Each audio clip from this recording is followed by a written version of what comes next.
Dubai সরকারের আমন্ত্রণে আপনাদের খেদমতে আল্লাহর নগণ্য গোলামকে হাজির করে দুবাই ন্যাশনাল ঈদ গ্রাউন্ডের এই বিশাল ময়দানকে কানায় কানায় পূর্ণ করে দিয়েছেন। আমরা আল্লাহ শকর অর্থে বলি আলহামদুলিল্লাহ। মুহাব্বতের সাথে আবারও বলেন আলহামদুলিল্লাহ। রব্বানা লাকাল হামদ হামদান কাসীরান তাইয়্যিবান মুবারাকান ফীহি ইয়া রাব্বি লাকাল হামদু কামা ইয়ানবাগি লিজালালি ওয়াজহিকা ওয়া আযীমি সুলতানিকা। আমরা আল্লাহ তাআলার শুকর আদায় করে নিলাম, যিনি দয়া করে কোরআন নাজিলের মাসে রমজানুল মুবারকে আমাদেরকে কোরআনের এজাজ সম্পর্কে, the miracle of the holy Quran, কোরআনের এজাজ মুজিজা সম্পর্কে জানার জন্য এই মাহফিলে হাজির করেছেন। তার দরবারে বিনয়ের সাথে শুকরিয়া আদায় করি, পড়ি আলহামদুলিল্লাহ। কোরআনের মুজিজা সম্পর্কে আলোচনা হবে ইনশাআল্লাহ। বলেন ইনশাআল্লাহ। আমি প্রথমে বলে নিতে চাই কোরআন নাজিলের উদ্দেশ্য কি, কোরআন কেন নাজিল হলো, আর সমস্ত কথা আমি দলিল হিসেবে পেশ করব। কোরআন তাফসীর হবে কোরআন বিল কোরআন। আমরা বলি আলহামদুলিল্লাহ। মানুষেরা, বর্তমান যুগ হলো বিজ্ঞানের যুগ। বলুন তো বর্তমান যুগটা কি? বিজ্ঞানের যুগ। মানুষেরা বিভ্রান্ত হয়ে মনে করে বিজ্ঞানী সব, আর কোরআন যেহেতু ১৫০০ বছর পূর্বে এসেছে, সুতরাং কোরআনের সাথে বিজ্ঞানের সম্পর্ক নাই, কোরআনের থেকে বিজ্ঞান এগিয়ে আছে। আমি কোরআন থেকে প্রমাণ করব বিজ্ঞান এগিয়ে না কোরআন এগিয়ে, কোনটা এগিয়ে আছে কোরআন দিয়ে প্রমাণ করব। বলেন ইনশাআল্লাহ। প্রথমে বলছি কোরআন নাজিলের উদ্দেশ্য কি। আল্লাহ তাআলা বলছেন আলিফ লাম রা কিতাবুন আনজালনাহু ইলাইকা লিতুখরিজান নাসা মিনাজ যুলুমাতি ইলান নূর।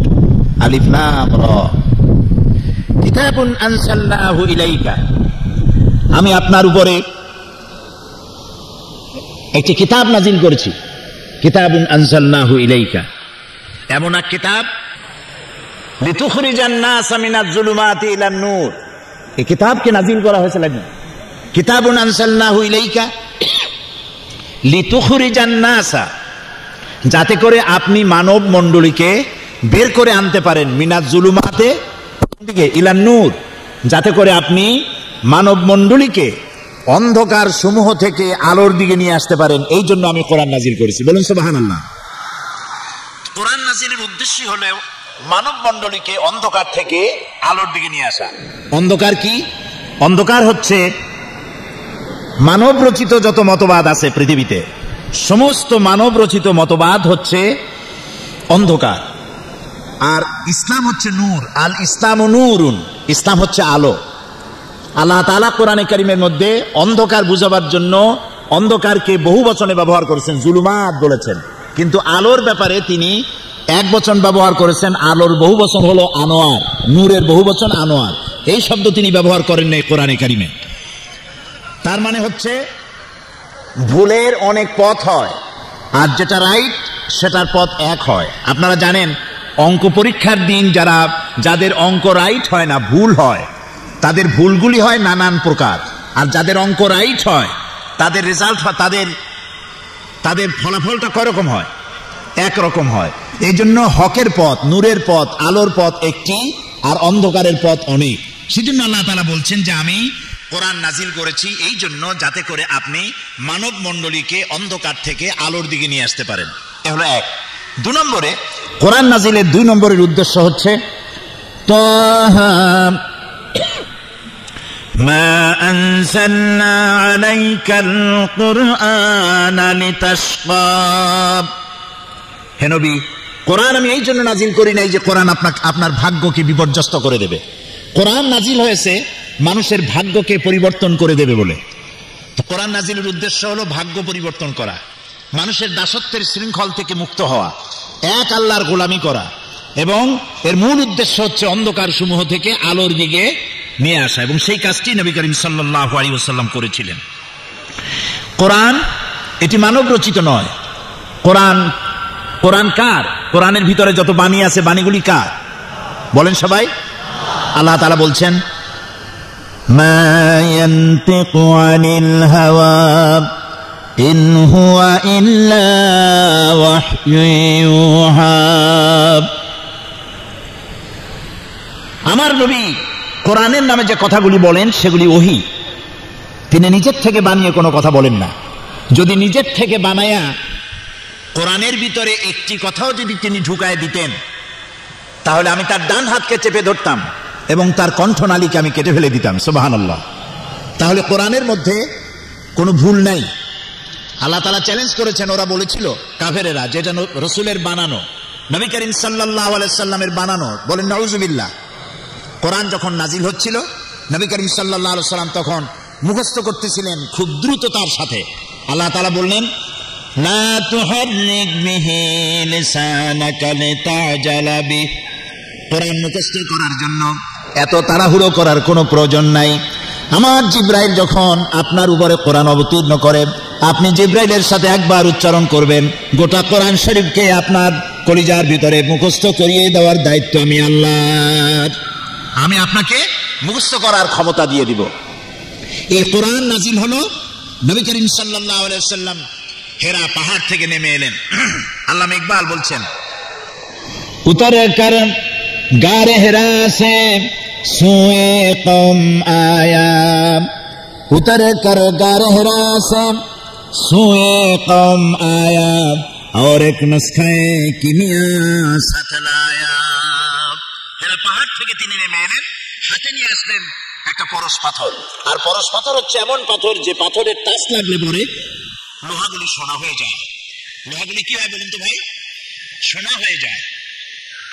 দেখুন কেমনে সোনা হলো। হযরত আবু বকর রাদিয়াল্লাহু তাআলা আনহু সোনা হয়ে গেলেন। হযরত ওমর রাদিয়াল্লাহু তাআলা আনহু, যিনি ছিলেন জাহিলদের নেতা এবং আল্লাহ রাসূলকে হত্যা করতে আসছেন, এমন ব্যক্তি যিনি আল্লাহর নবীকে হত্যা করতে এসেছেন, তিনি কোরআনের সংস্পর্শ পাওয়ার পর আল্লাহ তার মাকাম কোথায় তুলে দিলেন। রাসূলুল্লাহ বললেন, লা নবিয়্যা বাদি ওয়ালা রাসূলা, আমার পরে নবীও আসবে না, রাসূলও আসবে না। তবে কেউ যদি নবী আসতো, লাকানা ওমর, ওমর নবী হয়ে যেতেন। সুবহানাল্লাহ। তো কোরআন মানুষের জীবন কিভাবে পরিবর্তন করে দেয়। আর এই কোরআন মানব রচিত নয়, আল্লাহর তৈরি করা। আল্লাহ তাআলা কোরআন শরীফে বলেছেন, যদি তোমরা পারো, যদি মনে করো যে রাসূলের তৈরি করা, তাহলে কোরআনের মতো করে একখান কোরআন বানাও। কেউ বানাইতে পারলো না, এই চ্যালেঞ্জের মোকাবেলা কেউ করতে পারলো না। আল্লাহ পরীক্ষা সহজ করে দিলেন, বললেন 10টা সূরা বানাও, তাও কেউ বানাইতে পারলো না। এরপরে আল্লাহ তাআলা একেবারে সহজ করে দিলেন, বললেন, ইন কুনতুম ফি রাইবিম মিম্মা নাযালনা আলা আবদিনা ফাআতু বিসূরাতিন মিন মিসলিহি ওয়াদউ শুহাদাআকুম মিন দুনিল্লাহি ইন কুনতুম সাদিকিন। যদি সন্দেহ করো যেটা আমার বান্দার বানানো, তাহলে কোরআনের মতো করে একটা সূরা বানায় আনো। তো ছোট্ট সূরা, কোরআনে যত সূরা আছে তার মধ্যে ছোট্ট যে সূরা আছে সেরকম একটি সূরা বানায় নিয়ে আসো। আজ পর্যন্ত কোরআনের মতো করে একটি ছোট্ট সূরাও পৃথিবীর কোনো মানুষ বানাতে পেরেছে? আপনারা জবাব দিতে পারলেন না তো। ভবিষ্যতে পারবে? পৃথিবীর কেউ আজ পর্যন্ত কোরআনের মোকাবেলা করতে পারে নাই, পারবেও না। এই কোরআনকে আল্লাহ সংরক্ষণ করেছেন। আল্লাহ যত কিতাব পাঠিয়েছেন তা 104খানা, 100খানা কিতাব, 100খানা সাহিফা, 4খানা কিতাব। এর কোনো একটিরও দায়িত্ব আল্লাহ নেন নাই যে আমি এটাকে হেফাজত করব। তিনি একখানি কিতাবের দায়িত্ব নিয়েছেন হেফাজতের। আপনারা নাম বলুন তো, সেটার নাম কি? আল্লাহ রাব্বুল আলামিন বলেন, ইন্না নাহনু নাযালনা যিকরা ওয়া ইন্না লাহু লাহাফিজুন। আল্লাহ রাব্বুল আলামিন বলেন, কোরআন নাজিল করেছি আমি, আর এর সংরক্ষণের দায়িত্ব আমি আল্লাহ রাব্বুল আলামিন গ্রহণ করেছি। সুবহানাল্লাহ। মজা করে বলতে পারলেন না? কোরআনে কারীমকে হেফাজতের দায়িত্ব কে নিয়েছেন? তাই তো কোরআনে কারীমে ভুল হওয়ার কোনো সম্ভাবনা নাই। এটাকে আল্লাহ তাআলা বলেছেন আমি হেফাজত করব। তো কেমনে হেফাজত করবেন সেটা তিনি ভালো জানেন। আমরা যেটা দেখতে পাচ্ছি হেফাজতের দায়িত্ব কিভাবে নিলেন, আমরা যেটা দেখতে পাচ্ছি সাদা চোখে, সেটা হলো পৃথিবীর কোন ধর্মগ্রন্থের হাফেজ পৃথিবীতে নাই। ইনজিল কাদের কিতাব? বাইবেল কাদের কিতাব? খ্রিস্টানদের। শত শত কোটি খ্রিস্টান পৃথিবীতে আছে, আছে না? বাইবেলের একজন হাফেজ সারা পৃথিবীতে খুঁজে পাওয়া যাবে কি? হিন্দুদের ধর্ম কিতাবের নাম কি? আছে তার কোনো হাফেজ? শিখদের ধর্ম কিতাবের নাম জিন্দাবিস্তা, আছে তার কোনো হাফেজ? ত্রিপিটকের নাই, জিন্দাবিস্তার নাই, বাইবেলের নাই, কোন কিতাবের হাফেজ পৃথিবীতে নাই। কিন্তু একটি হিসাবে জানা গেছে বর্তমান পৃথিবীতে যারা কোরআন মুখস্থ করেছে তাদের সংখ্যা 6 কোটি ছাড়াই গেছে। সুবহানাল্লাহ। ছোট্ট ছোট্ট বাচ্চা 7 বছর 6.5 বছর বয়স কোরআন কারীম মুখস্থ করে ফেলেছে। মনে হচ্ছে যেন আটলান্টিক মহাসাগরকে আল্লাহ রাব্বুল আলামিন একটা ঝিনুকের মধ্যে ঢুকাই দিয়েছে। সুবহানাল্লাহ। কোরআন কারীমকে আল্লাহ তাআলা মুখস্থ করার ব্যবস্থা না করলে বহুত গলত হওয়ার সম্ভাবনা ছিল। আমাদের বন্ধুদের তো অভাব নাই, আছে না বন্ধু? বন্ধু সামনে জিজ্ঞাসাবোধক চিহ্ন, আছে না এরকম বন্ধু? তো এরা তাদের দেশে, আমি দেশের নাম নিলাম না, তারা তাদের দেশে কোরআন সাজাইতো একরকম, বাংলাদেশে একরকম, সৌদি আরবে আর এক রকম, রাশিয়া আর এক রকম। কোরআনের পাত্তা থাকতো? এখন ভুল করার কোন উপায় আছে? কোন মসজিদের ইমাম যদি সূরা নসর পড়তে গিয়ে বলে ইজা যা বসরুল্লাহি ওয়াল ফাতহু, কেমন অবস্থা হবে বলেন?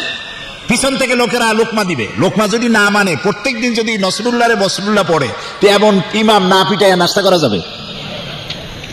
ইমাম ভুলটা করছে কি কন্ত? ইমাম কি ভুল করেছে? উপরের নকটাটা নিচে নামাই দিছে। নসরুল্লাহরে কি করছে? বসরুল্লাহ। চিন্তা করুন, হাসাবার জন্য বলি নাই। কোরআনের সূরা নয়, পারা নয়, আয়াত নয়, জের নয়, জবর নয়, একটা নকটা ভুল করার এখতিয়ার সারা পৃথিবীর নাই। এর নাম কোরআন। ওয়া ইন্না লাহু লাহাফিজুন। কোরআনে কারীমকে আমি হেফাজত করব, এটার দায়িত্ব আমি নিয়েছি, আল্লাহ তাআলা বলছেন। সুতরাং কোরআন আল্লাহ এটাকে হেফাজত করবেন এবং এটা বোঝা আল্লাহ সহজ করে দিয়েছেন। আমরা মনে করি কঠিন। আরে ভাই, মোটেও কঠিন না। আপনারা আরবি তো শিখে ফেলেছেন। এখানে একজন অফিসে গিয়ে অফিসারকে বলছে আনতা তো মুদির। সৌদি আরবে একজনে, আমাদের বাংলাদেশিরা অল্প সময় আরবি শিখে ফেলে। সৌদি আরবে গিয়ে চায়ের কাপ কিনছে, কিন্তু চায়ের কাপের তলায় যে পিরিচ থাকে ওটারে কি কয় তা তো জানে না। সেই জন্য দোকানদারকে বলছে চায়ের কাপটা হাতে নিয়ে এই কাপের তলের তা ফি। তো আপনি ভাঙ্গে চুরিয়া অপারেশন করে আরবি তো কিছু শিখছেন। আপনি যদি চেষ্টা করেন আরবি বুঝতে পারবেন। আরবি সবচেয়ে সহজ ভাষা। সুবহানাল্লাহ। আল্লাহ রাব্বুল আলামিন কোরআনে কারীমের মধ্যে বলেছেন, যেহেতু আমাদের ভিতরে বহু লোক আছে যারা বলে কোরআন বোঝা সহজ না, কোরআন আলেম ওলামাদের কাজ, মিস্টার মৌলবীদের কাজ না, মারাত্মক ভুল। আল্লাহ রাব্বুল আলামিন সূরা কামারের ভিতরে কোরআন বোঝা সহজ না কঠিন 4 বার সওয়ালে মুকদ্দারের জবাব দিয়েছেন। আল্লাহ পাক বলেন, ওয়ালাকাদ ইয়াসসারনাল কুরআনা লিযিকর ফাহাল মিন মুদ্দাকির। ওয়ালাকাদ ইয়াসসারনাল কুরআনা লিযিকর, অবশ্যই আমি কোরআনে কারীমকে বোঝার জন্য, মুখস্থ করার জন্য আমি সহজ করে দিয়েছি। আল্লাহ বলছেন সহজ, আমরা তো কঠিন। এরকম উল্টা কথা কি বলা উচিত? আল্লাহ তাআলা কোরআন বোঝাকে এবং মুখস্থ করাকে সহজ করে দিয়েছেন। কোরআন এক চিরন্তন মুজিজা। সুবহানাল্লাহ বলেন। চিরন্তন মুজিজা। পৃথিবীতে যত নবী আল্লাহ পাঠিয়েছেন সমস্ত নবীদেরকে 3টে জিনিস দিয়েছেন, কম বেশি সকলকে দিয়েছেন। 1 নম্বরে ওহী। কয়টা জিনিস দিয়েছেন? 3টা। একটা হলো ওহী, ওহী ছাড়া নবী হওয়া যায় না। 2 নম্বরে হোসনে খুলক। নবী চেনার উপায় কি? নবীর চেহারার উপরে লেখা থাকে না ইনি নবী। কোন ফেরেশতারা এসে বলে যায় না যে আল্লাহর পক্ষ থেকে এই নবী দিয়ে গেলাম, ফাত্তাবিউহু, তোমরা এনার অনুসরণ করো। এভাবে ফেরেশতাও আসে না। নবী চেনা যায় তার চরিত্র দিয়া। নবী চেনা যায় কি দিয়া বলেন? চরিত্র দিয়ে। নবীদের দেওয়া হয় উন্নত মানের চরিত্র। আর 3 নম্বরে নবীদেরকে দেওয়া হয় মুজিজা। কি দেওয়া হয়? মুজিজা। মুজিজা কি জিনিস? মুজিজা হচ্ছে যে যুগে যে জিনিসের প্রভাব থাকে সেই জিনিসকে দুর্বল করে দেওয়ার মতো শক্তি আল্লাহ নবীদেরকে দান করেন। যেমন মুসা আলাইহিস সালামের জামানায় জাদুর প্রভাব ছিল। মুসা আলাইহিস সালামকে আল্লাহ একটা লাঠি দিয়ে দিলেন। লাঠি ছিল তার হাতে। আল্লাহ জিজ্ঞেস করলেন, ওমা তিলকা বিয়ামিনিকা ইয়া মুসা, মুসা তোমার ডান হাতে ওটা কি? উনি বললেন, হিয়া আসায়া আতাওয়াক্তু আলাইহা ওয়া আহুশু বিহা ওয়া আলাম। এরপর কি? ওয়ালিয়া ফিহা মাআরিব উখরা। এখন আল্লাহ জিজ্ঞেস করলেন হাতে কি? এটা একটা লাঠি বললেই তো হয়, এত কথা বলা লাগবে না। উনি জবাব দিলেন তো অনেকগুলো। আল্লাহ প্রশ্ন করেছেন কয়টা? একটা। হাতে কি? ডান হাতে বললেই হয় লাঠি। উনি বললেন এটা লাঠি, এটার উপর ভর করে দাঁড়াই, এর উপরে ছাগল ভেড়া তাড়াই, এই দিয়ে আমি গাছের পাতা পাড়িয়ে ছাগল ভেড়া খাওয়াই। ওয়ালিয়া ফিহা মাআরিব উখরা, আরো অনেক কাম করি। এত কথা কইলেন কেন? আল্লাহর চাইতে মাহবুব বান্দার জন্য আর কেউ হতে পারে না। সুবহানাল্লাহ। মুসা আলাইহিস সালাম টের পাচ্ছেন আমি আল্লাহর সাথে কথা বলছি। হিয়া আসায়া বলে যদি ছেড়ে দেই আর আল্লাহ যদি তার কথা বলাটাকে কাট করে দেন, তাহলে তো আমি আর কথা শুনতে পারবো না। কাজে জবাবটা লম্বা করে দেই। সুবহানাল্লাহ। এটার মুজিজা ছিল লাঠিটা ফেলে দিলে কি হয়ে যেত?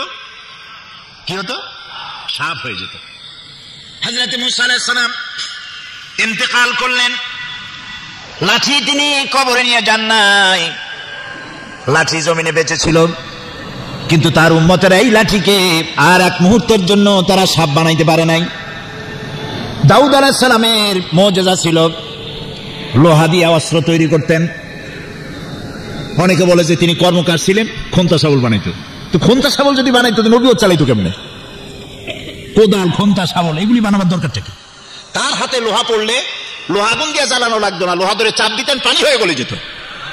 এটা ছিল তার মুজিজা। তিনি ইন্তেকাল করার পরে এই মুজিজা কেউ ব্যবহার করতে পারেনি। ঈসা আলাইহিস সালামের মুজিজা ছিল এক মুষ্টি মাটি ধরে ফু দিতেন, বাদুর হয়ে পাখি হয়ে উড়ে যেত। বানায় বললাম না, কোরআন শরীফ আছে, আছে না?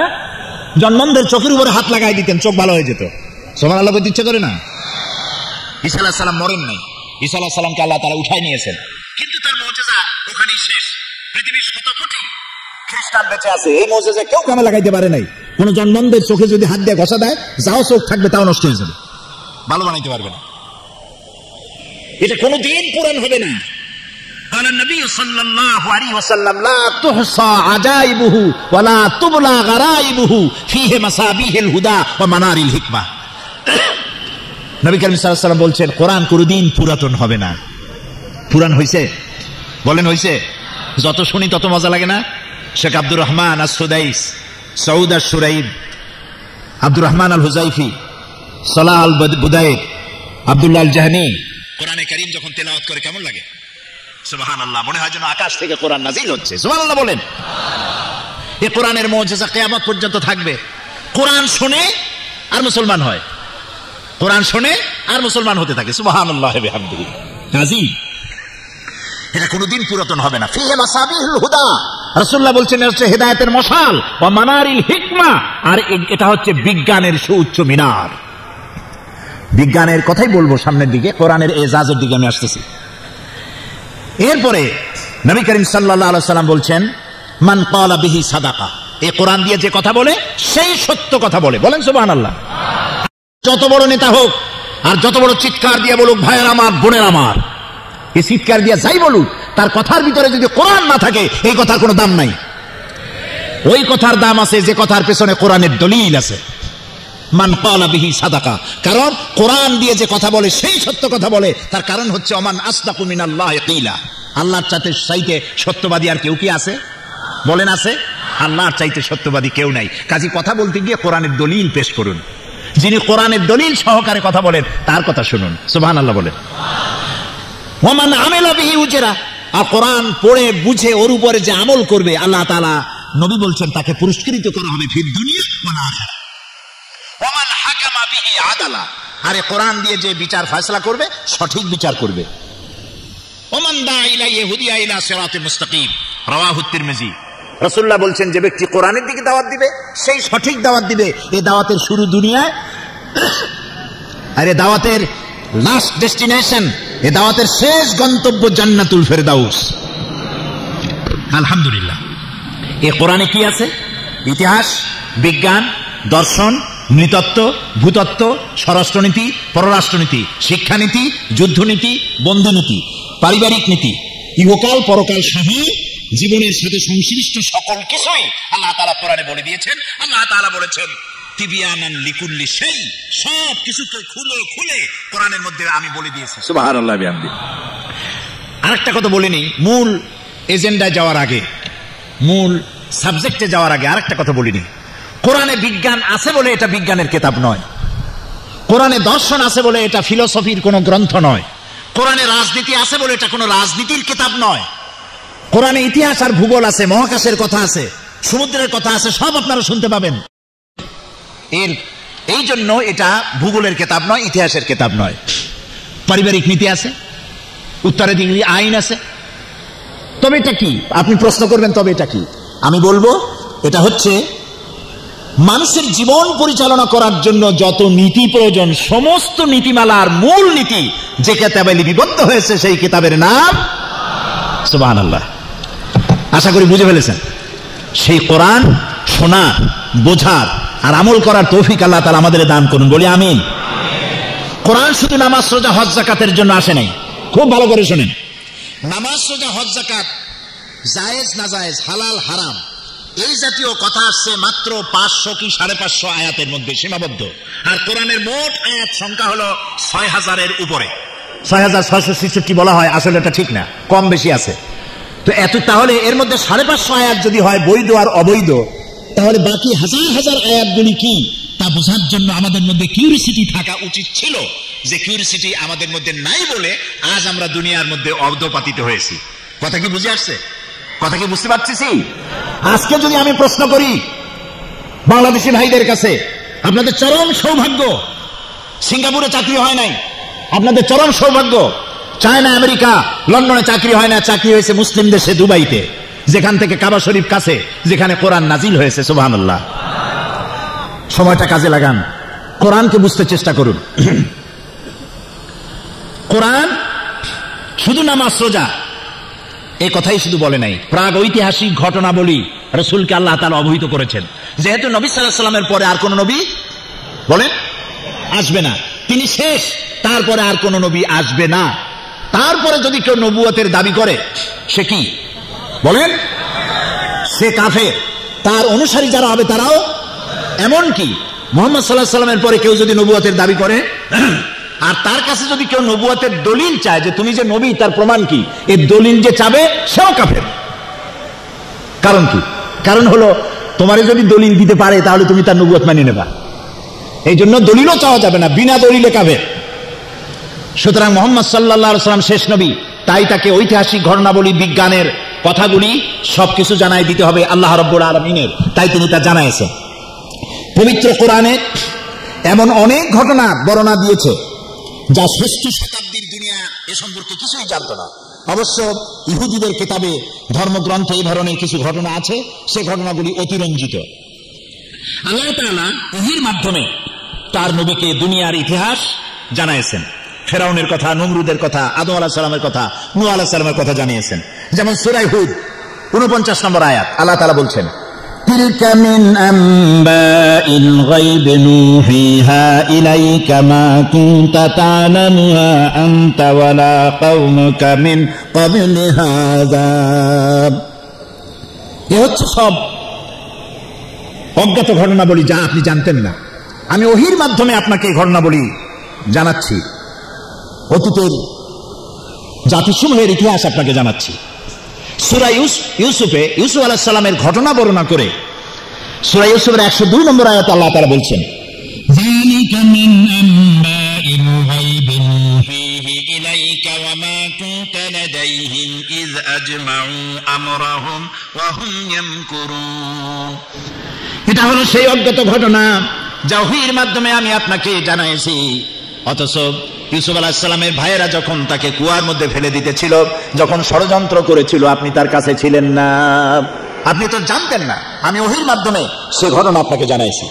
মূসা আলাইহিস সালামের ঘটনা বলে আল্লাহ তাআলা বলছেন সূরা কাসাসের 44 নম্বর আয়াতে, ওয়ামা কুনতা বিজানিবিল গারবি ইয কাদাইনা ইলা মূসাল আমরা ওয়ামা কুনতা মিনাশ শাহিদিন। সিনাই পর্বতের পশ্চিম প্রান্তে মূসাকে আমি যখন ওহী দিয়েছিলাম, ওহীর মাধ্যমে নির্দেশ দিয়েছিলাম, আপনি সেখানে উপস্থিত ছিলেন না। আমি ওহীর মাধ্যমে সে ঘটনা বলি আপনাকে অবহিত করছি। সূরা তাহার 99 নম্বর আয়াতে আল্লাহ তাআলা বলছেন, কাযালিকা নাকুসসু আলাইকা মিন আম্বাই মা ক্বাদ সাবাকা ওয়া ক্বাদ আতাইনাকা মিন লাদুন্না যিকরা। এভাবেই আমি আপনার কাছে অতীতের ইতিহাসগুলি আমি আপনাকে বর্ণনা করেছি, নিজের থেকে উপদেশনামা আপনাকে জানাই দিয়েছি। কোরআনের মুজিজা হচ্ছে এখানে যে বিজ্ঞান যে কথাগুলি, একটা ঐতিহাসিক ঘটনা আল্লাহ তাআলা তার রাসূলকে ওহীর মাধ্যমে জানালেন। আর বিজ্ঞান যত কথা বলেছে, বিজ্ঞানের কথাগুলি যে অনেক আগে, যে যুগে বিজ্ঞান ছিল না, সেই যুগের কোরআনে বিজ্ঞানের তথ্যগুলি যে সঠিকভাবে পরিবেশন করেছে আল্লাহ তাআলা, সেই কথাগুলি এখন আপনাদেরকে জানানো হচ্ছে। বৈজ্ঞানিকরা বহু পরিশ্রম করে, বহু মেধা খরচ করে, বহু টাকা পয়সা করে যে জিনিস আবিষ্কার করছে, কোরআন আজ থেকে 1500 বছর আগে ওহীর মাধ্যমে নবী করিম সাল্লাল্লাহু আলাইহি ওয়াসাল্লামকে তা জানিয়ে দিয়েছেন। 1665 খ্রিস্টাব্দে স্যার আইজাক নিউটন মাধ্যাকর্ষণ শক্তি, ল অফ গ্র্যাভিটেশন তিনি আবিষ্কার করেছেন। আপেল গাছের থেকে ছিঁড়ে নিচে পড়লো কেন, উপরে গেল না কেন? এর থেকে ল অফ গ্র্যাভিটেশন তৈরি করলেন, তিনি মধ্যাকর্ষণ শক্তি আবিষ্কার করলেন। কিন্তু এটা হলো 1665 খ্রিস্টাব্দের কথা। কিন্তু আজ থেকে 1500 বছর আগে আল্লাহ তাআলা মধ্যাকর্ষণ শক্তির কথা তার নবীকে জানায় দিচ্ছেন। সূরা আল ফাতির 41 নম্বর আয়াত আল্লাহ তাআলা বলছেন, ইন্নাল্লাহা ইউমসিকুস সামাওয়াতি ওয়াল আরদা আন তাজুলা, নিশ্চয়ই আল্লাহ তাআলা নবমণ্ডল এবং ভূমণ্ডল কেমন ভাবে ধারণ করে রেখেছেন যা একের থেকে আর একটা বিচ্ছিন্ন হয়ে যেতে পারে না। একটি গ্রহ থেকে আর একটা গ্রহ, একটা উপগ্রহ থেকে আর একটা উপগ্রহ যাতে বিচ্ছিন্ন হয়ে না যেতে পারে, সেই জন্য আল্লাহ রাব্বুল আলামিন মাধ্যাকর্ষণ শক্তিকে সৃষ্টি করেছেন। এই মাধ্যাকর্ষণ শক্তির কথা কোরআনে কারীম আজ থেকে 1500 আগে বলেছে। চন্দ্র সূর্যের ব্যাপারে সৌরলোকের সবকিছুই যে ঘুরছে এটা বিজ্ঞান জানতো না। মানুষের ধারণা ছিল, কেউ বলছে যে সূর্য ঘোরে, আপনারা জানেন বিজ্ঞানীরা কেউ বলেছে সূর্য ঘোরে, কেউ কয় চন্দ্র ঘোরে, কেউ কয় পৃথিবী ঘোরে, কেউ কয় আমরাও ঘুরি। এখন আসলে কে ঘোরে? চন্দ্র ঘোরে না সূর্য ঘোরে, এ কথা কে বলে দিতে পারবে বলেন তো দেখি? আল্লাহ রাব্বুল আলামিন। সূরা ইয়াসিন আল্লাহ তাআলা বলছেন, লাশ-শামসু ইয়ানবাগি লাহা আন তুদরিকাল কামারা ওয়া লাল-লাইলু সাবিকুন নাহার ওয়া কুল্লুন ফি ফালাকিন ইয়াসবাহুন। আল্লাহ রাব্বুল আলামিন বলেন, সূর্য চন্দ্রকে অতিক্রম করতে পারে না, চন্দ্র সূর্যকে অতিক্রম করতে পারে না, রাত দিনের মধ্যে প্রবেশ করতে পারে না, দিন রাতের মধ্যে প্রবেশ করতে পারে না। এসব কিছু আল্লাহ রাব্বুল আলামিন নিয়ন্ত্রণ করছেন। ওয়া কুল্লুন ফি ফালাকিন ইয়াসবাহুন, আর মহাশূন্যে যা কিছু আছে সব কিছুই ঘুরছে। ওয়া কুল্লুন ফি ফালাকিন ইয়াসবাহুন, যা কিছু মহাশূন্যে। আমরা কোথায় আছি? এটা কোথায় আছে? পৃথিবীটা কোথায় বলেন? মহাশূন্যের উপরে। পৃথিবীটা মহাশূন্যের উপরে। সূর্য ঘোরে, চন্দ্র ঘোরে, পৃথিবী ঘোরে, সব ঘুরছে। অকুল্লুন ফি ফালাকিন ইয়াসবাহুন। Activity is life, inactivity is death. যতদিন পর্যন্ত এই ঘূর্ণায়মান চক্রের আবর্তন চলতে থাকবে ততদিন পৃথিবী থাকবে, আর যখন এই অ্যাক্টিভিটিস বন্ধ হয়ে যাবে তখন প্রচন্ড এক আঘাতে লণ্ডভণ্ড হয়ে গিয়ে পৃথিবীতে কিয়ামত অনুষ্ঠিত হয়ে যাবে। কাজেই এই কথা আজকে পৃথিবীর বিজ্ঞানীরা বলছে, কিন্তু 1400 বছর আগে আল্লাহ রাব্বুল আলামিন একথা তার নবীর মাধ্যমে জানিয়ে দিয়েছেন। বিজ্ঞান বলছে, দ্য ইউনিভার্স অ্যান্ড আইনস্টাইন গ্রন্থে বলা হয়েছে, সূর্য ধীরে ধীরে নিশ্চিত তার আলো হারিয়ে ফেলবে এবং তারকাদের অনেকেই এখন পোড়া কয়লার মতো, তারকাগুলি পোড়া কয়লার মতো, আর সূর্য তার আলো হারিয়ে ফেলবে। একথা বলতেছে বিজ্ঞান। এখন ধরেন এখন থেকে কয়েক বছর আগে, 100 বছর আগে বলতেছে। যেই যুগে বিজ্ঞানের কিছু নাই, সেই যুগে আল্লাহ তাআলা তার নবীর কাছে কোরআন পাঠায় দিয়া সূর্যে যে আলো থাকবে না এই কথা 1500 বছর আগে রাসূলুল্লাহকে জানায় দেওয়া হয়েছে। সুবহানাল্লাহ বলেন। আল্লাহ তাআলা বলেন সূরা কিয়ামার 6 থেকে 9 নম্বর আয়াতে আল্লাহ তাআলা বলছেন, ইয়াসআলু আইয়ানা ইয়াউমুল কিয়ামা ফাইযা বারিকাল বাসার ওয়া খাসাফাল কামার ওয়া জুমিআশ শামসু ওয়াল কামার। এরা রাসূলের কাছে জিজ্ঞেস করে যে কিয়ামত কবে হবে, আপনি বলে দিন। কিয়ামত হবে যেদিন দৃষ্টিশক্তি ঝলসে যাবে মানুষের, চন্দ্র এবং সূর্য তার আলো হারিয়ে ফেলবে। সুবহানাল্লাহ। বিজ্ঞান বলছে আজ। আর 1500 বছর আগে নবী করিম সাল্লাল্লাহু আলাইহি সাল্লামের মুখে আল্লাহ তাআলা জানায় দিচ্ছেন যে চন্দ্র এবং সূর্যের আলো থাকবে না, আলো হারিয়ে ফেলবে। সূরা তাকবীরের 1 থেকে 3 নম্বর আয়াতে আল্লাহ বলছেন, ইযাশ শামসু কুমিরাত ওয়া ইযান নুজুমু কাদারাত ওয়া ইযাল জিবালু সুজ্জিরাত। যেদিন সূর্যে কোনো আলো থাকবে না, নক্ষত্রগুলি স্থানচ্যুত হবে আর পাহাড়গুলো সরে যাবে, পাহাড়গুলো তার জায়গায় থাকবে না। চন্দ্র আলো হারিয়ে ফেলবে, সূর্যে আলো থাকবে না, তারকাগুলি বিক্ষিপ্ত হয়ে যাবে। 1500 বছর আগে আল্লাহ তাআলা এই কথাগুলি জানিয়ে দিয়েছেন। বিজ্ঞানীদের মতে প্রকৃতির সমস্ত প্রক্রিয়া একদিন স্তব্ধ হয়ে যাবে, কিছু থাকবে না। বিজ্ঞানীরা বলছে এই প্রকৃতি একদিন স্তব্ধ হয়ে যাবে, কিছুই থাকবে না।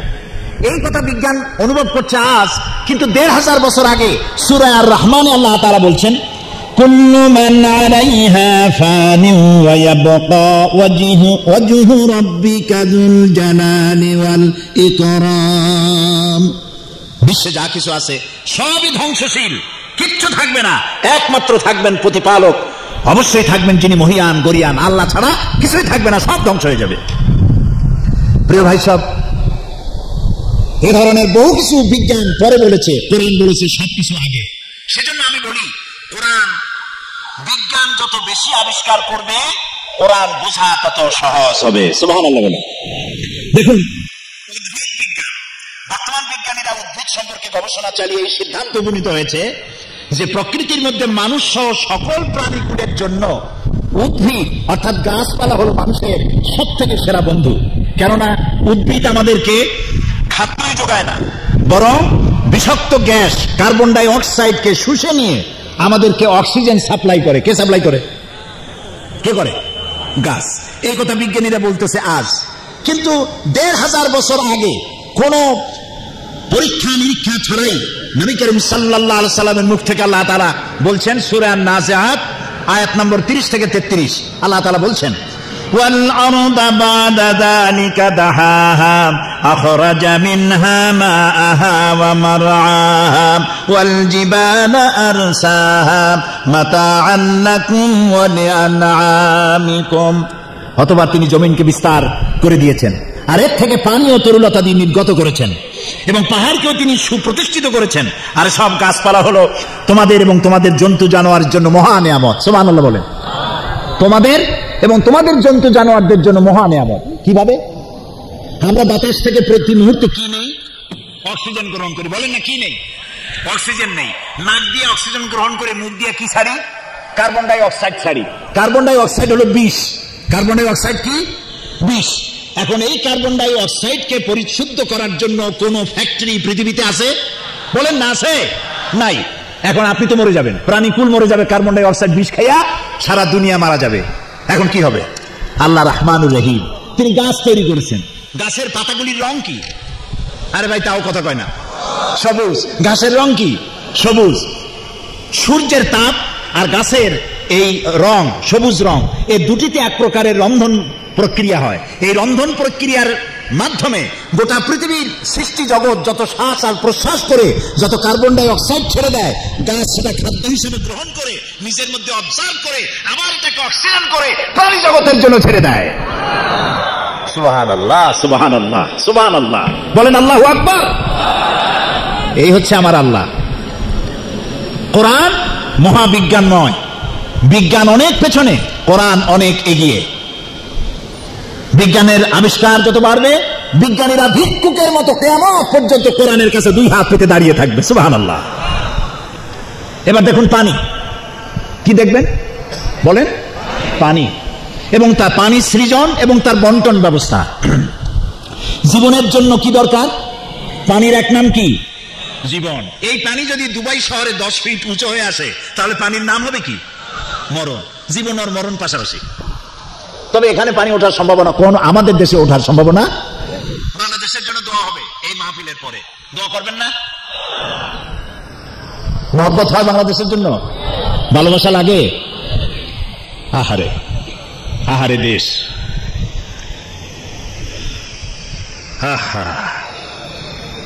দেশকে ভালোবাসবেন। নবী করিম সাল্লাল্লাহু আলাইহি ওয়াসাল্লাম হিজরতের রাতে কাবা শরীফের দিকে ফিরে বারবার চোখ মুছতেছিলেন আর বলতেছিলেন, হে কাবা, হে মক্কা, তোর আশা ছিল আমি তোর কাছে থাকবো, তোর খেদমত করবো, কিন্তু তোর নিষ্ঠুর সন্তানেরা তোর পাশে আমার থাকতে দিল না। চোখ মুছতে মুছতে জন্মভূমি পরিত্যাগ করেছেন।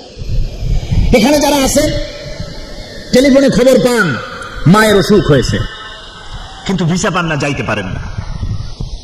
তারপরে খবর আসে মায়ের অসুখটা বেড়ে গেছে, ভিসা পান না, যাইতে পারেন না। হঠাৎ একদিন খবর এলো টেলিফোনে, বাড়ির সবকিছুই ঠিকঠাক আছে, মা হারায় গেছে, বাপ হারায় গেছে। জানাজাও পেলেন না, দেখতেও পারলেন না। সেই বাংলাদেশ যেখানে 15 কোটি মুসলমান বাস করে, সেই বাংলাদেশ যেখানে 3 লক্ষ মসজিদ থেকে এশার আজান শুনে মানুষেরা ঘুমাতে যায়, ফজরের আজান শুনে ঘুম ভাঙে আর নামাজ পড়তে যায়, লক্ষ লক্ষ মাদ্রাসা মসজিদ বুকে ধারণ করে ধন্য আমার 56,000 বর্গ মাইলের দেশ বাংলাদেশ। আলহামদুলিল্লাহ বলেন। সেই বাংলাদেশের জন্য দোয়া হবে। সেই দোয়া না করে কেউ বাসায় ফিরে যেতে পারেন? আল্লাহ তৌফিক দিক, বলি আমিন। চলেন আবার পানির কাছে। জীবনের জন্য পানি, পানি ছাড়া পৃথিবী বাঁচবে না। এই পানিকে আল্লাহ প্রিজার্ভ করার জন্য সমুদ্র বানিয়েছেন, আটলান্টিক মহাসাগর, প্রশান্ত মহাসাগর, ভারত মহাসাগর, কত সাগর আর উপসাগর আর মহাসাগর। এই সাগরের আছে পানি। একটা মহাদেশ আছে যেটায় কোনো মানুষ বাস করে না, শুধু আছে শ্বেত ভল্লুক আর পেঙ্গুইন, আর কিচ্ছু নাই। আর আছে শুধু পানির পাহাড়, বরফের পাহাড়। জানেন সেই মহাদেশের নাম কি? অ্যান্টার্কটিকা। এই টেলিভিশনের মধ্যে হাবিজাবি ইন্ডিয়ার ছবি, ফিল্ম, নাচানাচি, মুসরা মুসরি, এইসব হাবিজাবি না দেখা ন্যাশনাল জিওগ্রাফি দেখেন, এনিম্যাল প্ল্যানেট দেখেন, ডিসকভারি দেখেন, বহুত কিছু দেখার আছে, শেখার আছে, বোঝার আছে। তো পানি সমুদ্র বোঝায়, আবার পানির পাহাড় তৈরি করে আল্লাহ তাআলা রেখেছেন, যেহেতু পানি ছাড়া পৃথিবী বাঁচবে না। সুবহানাল্লাহ। সেই পানি শুধু জমা থাকলে হবে না, ওই পানি আবার পৌঁছে দিতে হবে সব জায়গায়। এই জন্য দেখছেন আমাদের দেশের খালগুলি সোজা না, খাল বাঁকা, নদীও কথা কয় না, বাঁকা বাঁকা নদী। আমাদের ছোট নদী চলে বাঁকে বাঁকে। কি মাসে পানি থাকে? হ্যাঁ, মনে আছে, বৈশাখ মাসে তার জল না থেকে পানি থাকুক। এই যে নদীগুলি বাঁকা, খালগুলি বাঁকা, এগুলো কাটছে কেডা? আর দুই একটা খাল 2-5-10 বা 1000 খাল না হয় জিয়াউর রহমান কাটছে, তাও বানানো খাল রে কাটছে। বাকি সমস্ত খাল আর নদী আর সমুদ্র কার কাটা? চিল্লায় বলেন আল্লাহ রাব্বুল আলামিনের। বাঁকা বাঁকা করছে কেন? যাতে করে সমস্ত জমিন এর থেকে পানি সোজা যদি যায় তাহলে দূরের জমিন তো এই পানি পাবে না। বাঁকা বাঁকা হয়ে গেছে যাতে করে সমস্ত জমিন এর থেকে পানি টেনে নিতে পারে। সুবহানাল্লাহ। এরপরে এ পানি তো হবে না, এরপরে করুণাময়, রহমানুর রহিম, গফুরুর রহিম, তিনি দেখতে পাচ্ছেন কোথায় মরুভূমিতে শুষ্ক বালুকণা, পানি পাচ্ছে না, হাহাকার। সেই জায়গা পর্যন্ত পানি পৌঁছে দেওয়ার ব্যবস্থা নিয়েছেন আমার আল্লাহ রাব্বুল আলামিন। আল্লাহ তাআলা বলছেন, আল্লাহুল্লাযী আরসালার রিয়াহা ফাতুসিরু সাহাবা فسقناه إلى بلد ميت فأحيينا به الأرض بعد موتها كذلك النشور الله الذي أرسل الرياح। আল্লাহ তাআলা বাতাসকে হুকুম করেন, বাতাস মেঘমালাকে টেনে নিয়ে যা। বাতাসকে হুকুম করেন, মেঘমালা টেনে নিয়ে যা। কোথায়? অমুক দেশের আকাশে নিয়ে যা। সেই দেশের আকাশে নিয়ে গেলেন যেখানে তিনি বৃষ্টি মঞ্জুর করেছেন। সুবহানাল্লাহ বলেন। এরপরে মেঘ এলো, বৃষ্টির ফোঁটা পড়লো। আল্লাহ তাআলা বলছেন ফাসুকনাহু ইলা বালাদিন মাইয়িতিন। আকাশ থেকে বৃষ্টি পড়লো এবং সেই বৃষ্টির ফোঁটা বালু কণা কোণে, শুষ্ক শুষ্ক মাটির কণা, বালু কণা তালাশ করে করে সবগুলিকে পানি দিয়ে আল্লাহ তাআলা সিক্ত করে দিলেন। ফাহিয়ানা বিহিল আরদা বাদা মাউতিহা। আমি মৃত্যু জমিনকে জিন্দা করে দিলাম বৃষ্টির পানি দিয়া। সুবহানাল্লাহ বলতে ইচ্ছা করে না মিয়ারা? নতুন স্ত্রী যেমন স্বামী সংসর্গে এসে যেমন গর্ভধারণের প্রস্তুতি নেয়, বৃষ্টির পানি পেয়ে তেমন মরা জমিন জিন্দা হয়ে ফসল ধারণের জন্য প্রস্তুতি নিয়ে নেয়। কাযালিকান নুশুর। এইভাবেই আমি জিন্দা করি, এভাবেই উদ্ভিদকে পানি দিয়ে সমস্ত জিনিসকে আমি তৈরি করে দেই। অহরহ সবগুলি পানি। এই পানিগুলো উঠতে থেকে সমুদ্র থেকে। সমুদ্রের পানি নোনা না মিষ্টি? আরে ভাই কথা কম, নোনা পানি। এই নোনা পানি, বৃষ্টি যদি নোনা পানি দিয়ে হইতো তাহলে আপনার ফসল কি বাঁচতো একটাও? শুকর আদায় করবেন না? আল্লাহ রাব্বুল আলামিন বলেন, আফারাইতুমুল মাআল্লাযী তাশরাবুন আআনতুম আনজালতুমুহু মিনাল মুজনি আম নাহনুল মুনজিলুন। তোমরা যে পানি পান করো, বৃষ্টির পানি, এই পানি কে